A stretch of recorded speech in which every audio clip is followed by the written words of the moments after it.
નમસ્કાર, જય માતાજી ખેડૂત મિત્રો, સ્વાગત છે તમારું ગુજરાત ખબર યુટ્યુબ ચેનલમાં। જો તમને આજનો વિડીયો પસંદ આવે તો વિડીયોને લાઇક કરજો અને ચેનલને સબસ્ક્રાઇબ કરજો।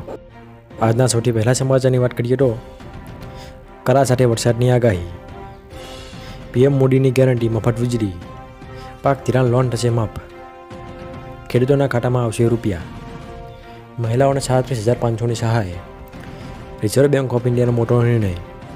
આજના સૌથી મોટા ખેડૂત સમાચાર, કૃષિ મંત્રીની મોટી જાહેરાત, રેશન કાર્ડ ધારકો માટે મોટા સમાચાર, કેરીના રસિયાઓ માટે માઠા સમાચાર,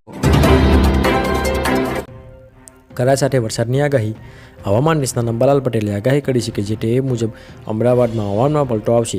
12 થી 15 એપ્રિલ ગુજરાતમાં કેટલાક ભાગોમાં પ્રી મોન્સૂન એક્ટિવિટી થશે। ગુજરાતમાં આંધી ગાજવીજ સાથે તોફાન થશે। પ્રી મોન્સૂન એક્ટિવિટી દરમિયાન ગરમીનો પારો નીચો જશે। 20 એપ્રિલથી વાદળો હોવા છતાં ગરમી વધશે, જ્યારે 27 એપ્રિલ બાદ મધ્ય ગુજરાતમાં 43 ડિગ્રીથી વધુ તાપમાન થશે, તો ઉત્તર ગુજરાતમાં મહત્તમ આ તાપમાન 40 ડિગ્રી વધારે થશે, તેમજ કચ્છના ભાગોમાં ગરમીમાં વધારો થશે। ત્યાર પછીના બીજા સમાચાર જાણીએ તો પીએમ મોદીની ગેરંટી મફત વીજળી। દેશમાં પીએમ સૂર્યઘર મફત વીજળી યોજના શરૂ થઈ ગઈ છે। આ યોજના અંતર્ગત 75,000 કરોડના રોકાણ સાથે રૂફટોપ સોલાર સિસ્ટમ દ્વારા 1 કરોડ ઘરોને વીજળી પૂરી પાડવામાં આવશે। આ યોજનાનો લાભ મેળવનાર ગ્રાહકને દર મહિને 300 યુનિટ સુધી મફત વીજળી પણ મળશે। તમે આ યોજનાનો લાભ મેળવવા માટે પીએમ સૂર્યઘર ગવર્મેન્ટ.in પર અરજી કરી શકો છો। આ યોજના અંતર્ગત હાલમાં 1 કરોડથી વધુ ગ્રાહકોને નોંધણી કરી છે। ત્યાર પછીના મહત્વ સમાચાર જાણીએ તો પાક ધિરાણ લોન થશે માફ। ગુજરાતના દરેક ખેડૂતોને માટે પાક ધિરાણ લોનને લઈને આવ્યા મહત્વના સમાચાર। ખેડૂતોએ લીધેલી લોનની નવા જૂની કરવા ખેડૂતો પાસેથી કેશ પેમેન્ટ માંગવાની બદલે ડાયરેક્ટ બેંકમાંથી ઓટો રિવ્યૂ કરી આપવામાં આવે, આવી ખેડૂતો માંગ કરી રહ્યા છે। જ્યારે ખેડૂતો બેંકના લોનના પૈસા ભરવા બહારથી વ્યાજવા પૈસા લાવીને વ્યાજના પૈસા ભરે છે, જ્યારે ખેડૂતોનું ઓટો રિવ્યૂની સુવિધા આપીને ખેડૂતોને થોડી રાહત આપવામાં આવે તેવી ખેડૂતો અરજી કરી રહ્યા છે। ખેડૂતોના ખાતામાં આવશે રૂપિયા। પીએમ કિસાન યોજનાની સાથે કેન્દ્ર સરકાર દ્વારા પ્રધાનમંત્રી કિસાન માનધન યોજનામાં શરૂ કરવામાં આવી છે, જેમાં ખેડૂતોને આર્થિક સહાય આપવામાં આવે છે।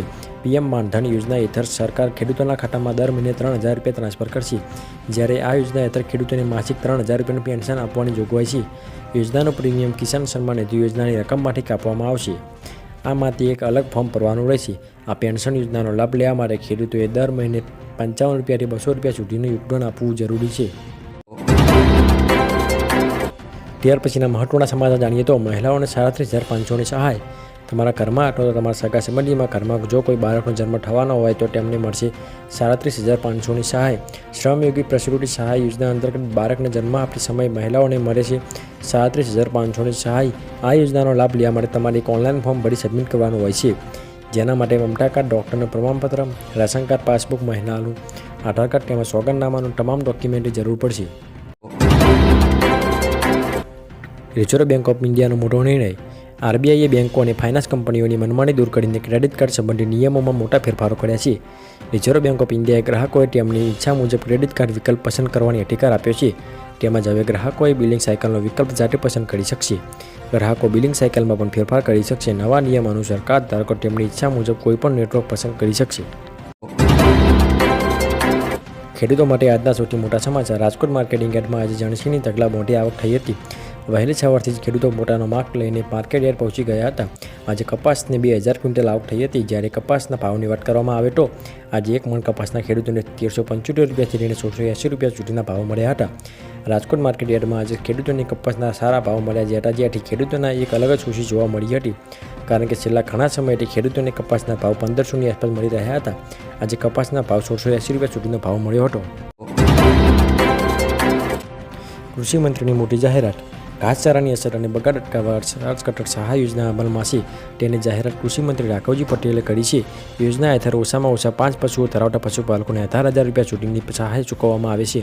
મંત્રીએ સ્પષ્ટ કરતાં કહ્યું છે કે ઘાસચારાને નાના ટુકડા કરીને પશુઓને નિરણ કરવામાં આવે તો ઘાસચારાનો બગાડ અટકાવી શકાય છે। મંત્રી યોજના સહાય ધિરાણો વિશે જણાવ્યું હતું કે ઓછામાં ઓછા 5 પશુઓ ધરાવતા પશુપાલકોને ₹18,000 રૂપિયા સુધીની સહાય ચૂકવવામાં આવે છે। રેશન કાર્ડ ધારકો માટે મોટા સમાચાર, રાષ્ટ્રીય અન્ન સલામતી કાયદો હેઠળ વધુ કુટુંબોને આવડીને તેમને રેશનિંગનું અનાજ આપી શકાય તે માટે અન્ન અને નાગરિક પુરવઠા વિભાગમાં ફેરફાર કરવામાં આવ્યો છે। શહેરી વિસ્તાર માટે જે કુટુંબનો કોઈપણ સભ્ય માસિક 15,000થી ઓછી આવક ધરાવતો હોય તો તેને અન્ન સુરક્ષા હેઠળ આવરી લેવામાં આવશે.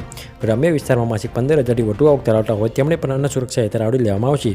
ગુજરાત પુરવઠા વિભાગે આ ઠરાવ જાહેર કર્યો છે. અત્યાર સુધીમાં આવક મર્યાદા 10,000 રૂપિયા હતી, પરંતુ હવે તેને વધારીને 15,000 રૂપિયા કરવામાં આવી છે.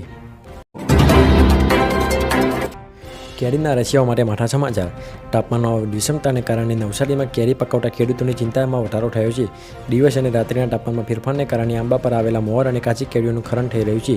ફૂગજન્ય રોગ પણ જોવા મળી રહ્યો છે. બીજી તરફ 2 દિવસ ગરમી અને આ મહિનાની 12 થી 15 એપ્રિલ વચ્ચે ભારે પવન સાથે વરસાદની આગાહી પણ કરાઈ રહી છે, જે દાજે સાથે ડરમ જેવી સ્થિતિનું નિર્માણ કરે છે.